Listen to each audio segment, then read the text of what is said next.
because Kazakhstan is for sure the most important partner in Asia, Central Asia, and also is one of the most important energy supplier for Italy. So for us it is most important to follow what's happened in the country. Of course, all the path started some years ago as his first conclusion yesterday with the election days. From the technical point of view, as my previous colleague has explained, everything were perfect as usually here in Kazakhstan.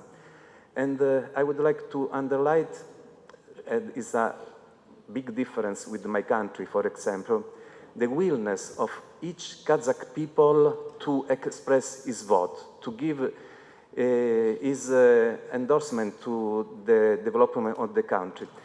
I saw that less than 75% of voters has expressed their opinion.